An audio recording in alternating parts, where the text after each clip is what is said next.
প্রিয় বন্ধুরা, জমি মিউটেশনের সেকেন্ড পার্টে আপনাদের সবাইকে স্বাগতম।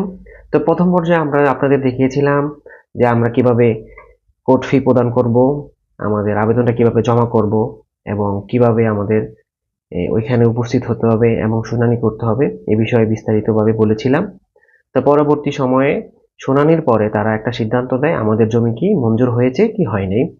যদি মঞ্জুর হয়ে থাকে তাহলে তারা খতিয়ানটা প্রস্তুত করে এবং আমাদের আর দুটি ধাপ থাকে। দুটি ধাপের মধ্যে একটা হলো এখানে আমাদের আবেদন মঞ্জুর হলে করণীয় কি।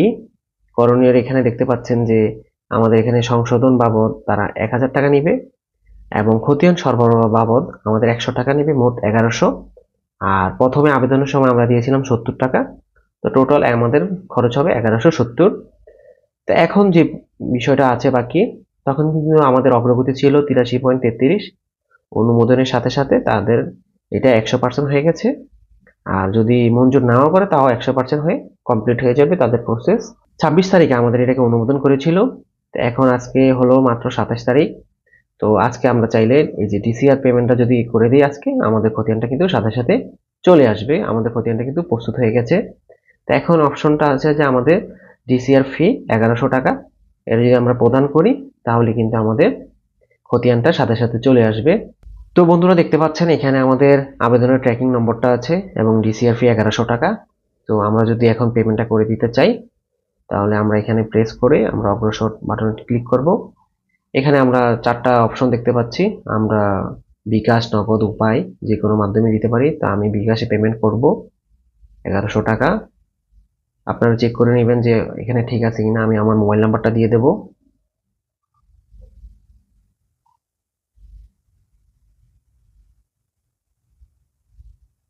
আপনারা আপনাদের যে বিকাশের পেমেন্ট করবেন ওই নাম্বারটা দিয়ে এখানে কনফার্ম দিয়ে দিবেন।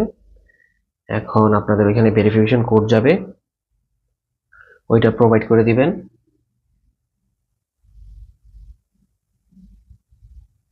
তো ভেরিফিকেশন কোডটা আমরা দিয়ে দিলাম। এরপর যদি আমরা কনফার্ম করি,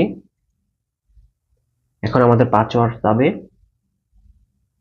পাসওয়ার্ড দিয়ে কনফার্ম যদি করে দেই আমাদের মোবাইল থেকে কিন্তু 1100 টাকা কেটে নিয়ে চলে যাবে এবং যদি পেমেন্টটা সাকসেসফুল হয়ে যায় আমাদের কিন্তু খতিয়ানটা চলে আসবে। তো মোটামুটি আমাদের এটা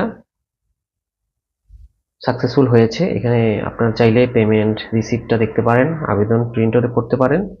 তো মিউটেশনের এই পর্যায়ে এখানে চলে যাব আবার। তো বন্ধুরা এখানে দেখতে পাচ্ছেন যে খতিয়ান প্রদান এটা কিন্তু চেঞ্জ হয়ে গেছে, তখন কিন্তু খতিয়ান প্রস্তুত লেখা ছিল। তো যদি আমরা বিস্তারিত দেখি, এখন দেখতে পাচ্ছেন যে পেজটা কিন্তু পুরো চেঞ্জ হয়ে গেছে। এখানে আমরা চাইলে কর প্রদান করতে পারি যেহেতু খারিজ করা শেষ।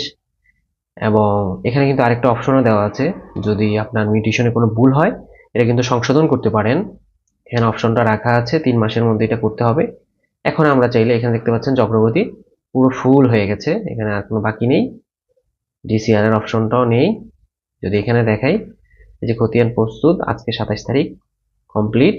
এখন আমরা চাইলে আমাদের খতিয়ানটা ডাউনলোড করে দেখতে পারি যে আমাদের খতিয়ানটা ঠিক আছে কিনা। তো আমাদের এখানে খতিয়ানটা চলে আসলো। তো এখানে মূলত আমরা 16% জন্য অ্যাপ্লাই করেছিলাম, জমি ছিল 32%। সেখান থেকে আমাদের 16% আসবে, আমাদের নামে কিন্তু চলে আসলো।